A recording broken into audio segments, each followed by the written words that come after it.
Buenas noches, alumnos. Continuando con las clases de Derecho Penal Económico, vamos a tratar los delitos tributarios. Los delitos tributarios están tipificados en nuestro Código Penal a partir del título 11, esto es desde el artículo 262 al artículo 272. Sin embargo, aquí hay que analizar y hay que explicar previamente lo siguiente.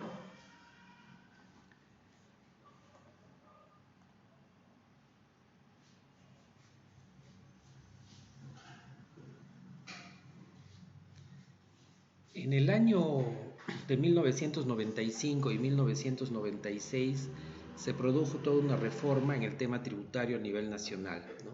Esto también porque ya devenía de la Constitución Política de 1993, que como hemos estado explicando, cambió todo el régimen económico del país.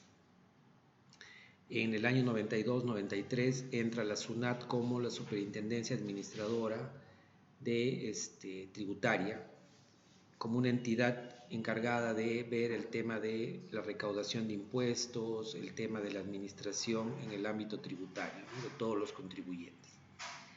En tal sentido, mediante el decreto legislativo 813, se crea o se expide el Código Penal Tributario.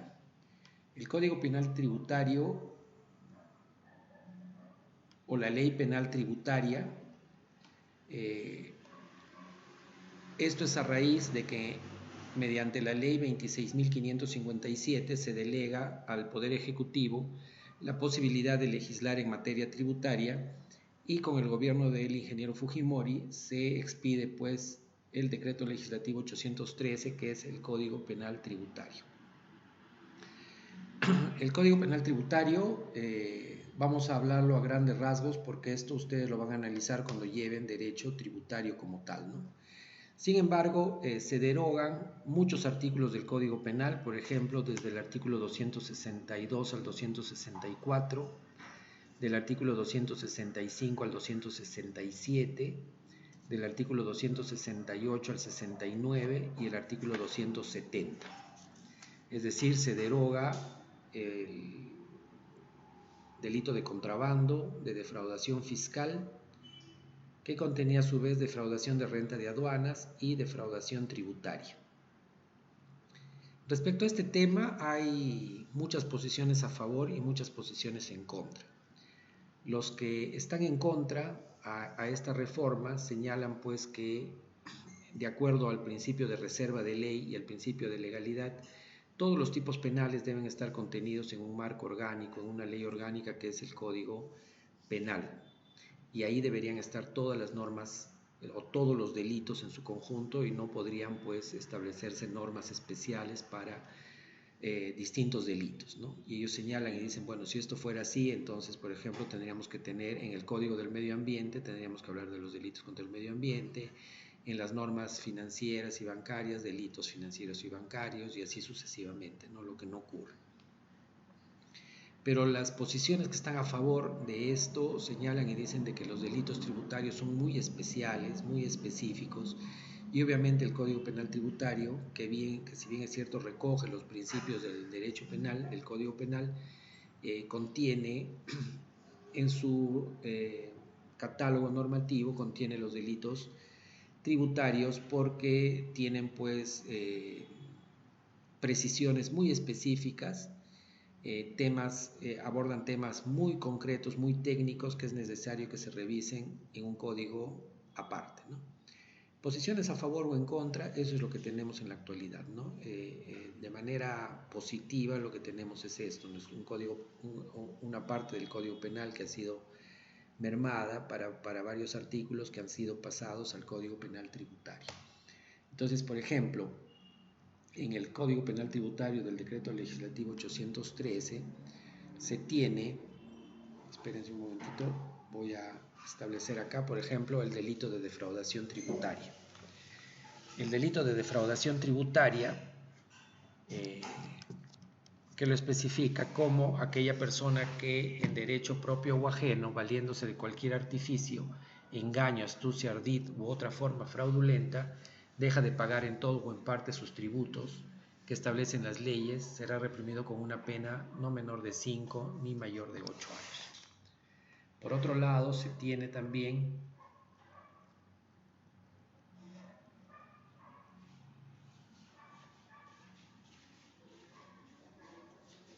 otra serie de delitos más que, espérense que estoy abriendo el Código Penal Tributario para que ustedes lo puedan ver, y nos establece de muchas modalidades. Por ejemplo, ocultar parcialmente los bienes, ingresos, rentas o consignar pasivos totales o parcialmente falsos, no entregar al acreedor tributario el monto de las retenciones o percepciones de tributos, la destrucción o ocultamiento de los libros o registros contables, etcétera, ¿no? Una serie de delitos. Como ya les decía, estos delitos no los vamos a analizar porque ustedes los van a analizar cuando revisen o cuando lleven derecho tributario. Nosotros nos vamos a abarcar en el tema que tenemos aquí en el Código Penal. Nos han quedado simplemente dos delitos: el delito de elaboración clandestina de productos y el delito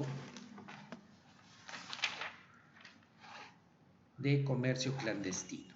Muy bien, ¿a qué hace referencia estos delitos? Pero previamente a ello hay que precisar que, como estamos hablando de delitos tributarios, lo que se está protegiendo en estos delitos es el régimen tributario. Entonces, si el bien jurídico es el régimen tributario, hay que entender que estos delitos afectan de una u otra manera el sistema tributario, ¿no? Nacional. Por lo tanto, el agraviado en este caso es el titular del bien jurídico, y el titular del bien jurídico es pues la SUNAT, ¿no? El Estado representado por la SUNAT. Correcto, entonces partiendo de ahí queda claro esta especificación. Por otro lado, vamos a encontrar el delito de elaboración y comercio clandestino de productos en el artículo 271, que nos dice lo siguiente: será reprimido con pena privativa de la libertad no menor de 1 ni mayor de 4 años, sin perjuicio del decomiso, cuando ello proceda, el que. Entonces nos está hablando de un delito común, porque lo puede realizar cualquier persona inicialmente. Es un delito de resultado, porque nos pide que el sujeto realice una acción positiva que cause un resultado, ¿verdad? Entonces dice: el que elabora mercaderías gravadas cuya producción sin autorización esté prohibida, ¿no? Entonces aquí, por ejemplo, es un tema comercial, ¿no? Si el sujeto es un comerciante, es un emprendedor, por ejemplo, si yo trabajo en Gamarra y tengo fabrico, por ejemplo, camisas, y yo tengo que informar a la SUNAT cuál es mi producción, ¿no? Por ejemplo, 1000 camisas al mes, y obviamente de esas 1000 camisas yo tengo que pagar mi impuesto, ¿correcto? Pero ¿qué pasa, por ejemplo, si yo elaboro 1000 camisas más sobre las cuales yo no pago impuestos? Entonces ahí me dice, ¿no? Elabora mercaderías gravadas cuya producción sin autorización está prohibida. El segundo inciso me habla lo siguiente: habiendo cumplido los requisitos establecidos, realiza la elaboración de dichas mercaderías con maquinarias, equipos o instalaciones ignoradas por la autoridad o modificados sin conocimiento de ésta. Puede pasar, por ejemplo, que yo en Gamarra tenga mi taller, ¿no? Y en mi taller yo haya registrado en la SUNAT, por ejemplo, 20 máquinas de coser para elaborar mis 1000 camisas mensuales, ¿correcto? Y sobre esa producción, por esa existencia de maquinaria, esa existencia de operarios, esa existencia de materia prima, obviamente la SUNAT va a controlar, ¿no? Y va a decir, bueno, con 20 máquinas va a elaborar 1000 camisas, es decir, va a establecer el monto de mi producción. Sin embargo, yo tengo un taller paralelo en mi casa, donde yo tengo otras 20 máquinas más, de las cuales no he informado a la SUNAT y en las cuales sale la producción adicional que yo tengo. Luego también puede ser lo siguiente, ¿no? Que yo oculte la producción o la existencia de estas mercaderías, ¿no? Es decir, puede configurarse de tres maneras. 1. Elaborar mercaderías gravadas cuya producción está prohibida. habiendo cumplido con los requisitos establecidos, es decir, tengo mi taller formal, pero no informo cuál es mi existencia de mis activos, de mis herramientas, de mi material para yo fabricar esas camisas por las cuales yo voy a tributar. Sin embargo, al sacar producción que no está registrada en la SUNAT, obviamente ese es un dinero negro que entra a mi bolsillo por el cual yo no estoy pagando impuestos. Entonces estoy afectando a la SUNAT, ¿verdad? Luego también viene el tema de ocultar la producción o la existencia de estas mercaderías, ¿no? Puede darse el caso que yo no informe la producción que yo tengo con la única finalidad de no pagar mis impuestos. Entonces ahí se va a configurar el tipo penal, ¿no? Tenemos elaborar, que es el primer verbo rector, realizar la elaboración sin informar y ocultar la producción o la existencia de estas mercaderías. Luego tenemos el artículo 272 que nos habla del comercio clandestino. Cuando nos habla del comercio clandestino, nos habla de lo siguiente: será reprimido con una pena privativa de la libertad no menor de 1 ni mayor de 3 años y con 170 a 340 días multa el que se dedique a una actividad comercial sujeta a autorización sin haber cumplido los requisitos que exijan las leyes o reglamentos, emplear, expender o hacer circular mercaderías y productos sin el timbre o precinto correspondiente cuando deban llevarlo o sin acreditar el pago del tributo, utilizar mercaderías exoneradas de tributos con fines distintos a los previstos en la ley, evadir el control fiscal en la comercialización, transporte o traslado de bienes sujetos a control y fiscalización dispuestos por las normas especiales, utilizar rutas distintas a las rutas fiscales en el transporte o traslado de los bienes, insumos o productos sujetos al control o fiscalización. Entonces, este tipo penal contiene varias modalidades, ¿no? En principio hay que indicar que es un delito penal común, que lo puede cometer cualquier persona, es un delito doloso y se registran mediante las siguientes acciones. Por ejemplo, si yo me dedico a una actividad comercial que está sujeta a autorización, es decir, tiene que tener previamente una autorización para que yo pueda realizar esa conducta, pero no cumplo los requisitos de ley. Por ejemplo, si quiero abrir una tienda, tengo que inscribirme pues en la SUNAT, tengo que sacar mi RUS o mi RUC si es una tienda más grande, tengo que registrarme para yo ser un tributarista, es decir, tengo que tener mi registro único de contribuyente, ya sea régimen simplificado, etc. Pero necesito, obviamente, para realizar esa actividad necesito la autorización, pero yo no lo hago. Por ejemplo, me dedico a vender en mi casa por internet productos que yo estoy trayendo del extranjero, productos que yo estoy comprando y obviamente no estoy pagando los impuestos correspondientes, ¿no? Luego también puede ser que yo emplee, venda o haga circular mercaderías y productos sin el timbre o el precinto correspondiente, ¿no? Por ejemplo, en el caso de licores, en el caso de cigarrillos, en los cuales pues yo pago además un impuesto respecto a lo que yo estoy vendiendo, ¿no? Porque son impuestos que se pagan caros por el tema de cigarros y por el tema de licor, por ejemplo. Y obviamente tienen que tener un precinto de seguridad, un timbre que me va a poner la superintendencia tributaria. Y lo hago sin hacer ello, ¿no? Obviamente sería pues una mercadería ilegal que yo estoy vendiendo. Utilizar mercaderías exoneradas de tributos con fines distintos a los previstos por ley, ¿no? Hay una exoneración, por ejemplo, imaginemos que el Estado dice, bueno, la leche no va a tener tributos, ¿no? Y a efectos de que la gente consuma este producto, ¿no? Y yo, a pesar de eso, vendo esos productos, obviamente que están exonerados y que su distribución es distinta, ¿no? La cuarta modalidad es evadir el control fiscal en la comercialización, transporte y traslado de los bienes sujetos al control y fiscalización, ¿no? Entonces, por ejemplo, yo evado los controles de la SUNAT que está en ciertos lugares cuando uno transporta mercadería de un lugar a otro. Obviamente estoy sujeto a la revisión, tengo que presentar mi guía de remisión, mi factura, mi boleta, mi orden de transporte, etcétera, para poder acreditar que yo estoy llevando una mercadería lícita de un lugar a otro para comercializarlo, ¿no?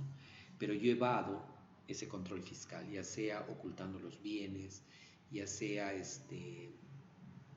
de alguna u otra manera no paso por esa revisión de la entidad administradora de tributos, ¿no? Y también puede darse el caso de que yo, por ejemplo, utilice rutas distintas. Y yo sé, por ejemplo, que en la carretera central tengo muchos controles de la SUNAT, pero por la carretera de Canta no lo tengo y me viajo por la carretera de Canta, a pesar que mi carga tengo que llevarla por la carretera central. Obviamente con eso yo estoy evadiendo los controles y utilizando otras rutas que no son las correctas para poder pasar mi mercadería. ¿Qué más pasa aquí? Pasa, por ejemplo, que existen circunstancias agravantes. ¿Y qué serían estas circunstancias agravantes? Dice, ¿no? En los casos de los incisos 3, es decir, si yo utilizo mercaderías exoneradas. En el inciso 4, si yo evado el control fiscal de la comercialización. O el inciso 5, si yo utilizo rutas distintas a las fiscales, constituirá circunstancia agravante, por lo tanto la pena va a ser mayor, en las siguientes circunstancias. 1. Si lo realiza el consumidor directo de acuerdo con lo dispuesto por las normas tributarias. Si utilizo documento falso o falsificado, si quien realiza el hecho es una organización criminal, y en los supuestos 4 y 5, si la conducta se realiza en más de 2 oportunidades, es decir, si hay reiterancia. Correcto. Entonces, lo que se quiere, lo que se sanciona en ese tipo delictivo, queridos alumnos, es el hecho de no contribuir. Ustedes saben que toda actividad económica tiene que ser, que genera ganancias, tiene que ser administrada por la Superintendencia Tributaria, porque nosotros tenemos que tributar. Por ejemplo, si yo alquilo una vivienda, tributo. Si yo vendo un producto, tributo. Si yo compro un producto, por ejemplo, con factura, hay que pagar el IGB, ¿no? El Impuesto General a las Ventas. Si yo compro, por ejemplo, artículos suntuosos o de lujo, o por ejemplo en este tema del tabaco o del alcohol, que cuesta más porque hay un tributo especial por el tema de salud, también no puedo dejar de pagar, ¿no? Si yo soy la persona que vendo o comercializo, por ejemplo. Y luego también la superintendencia establece pues estos controles que se tienen que hacer a efectos de que todos contribuyamos al Estado por las ganancias que tenemos, ¿no? Muy bien, chicos, este sería el segundo el video sobre delitos tributarios.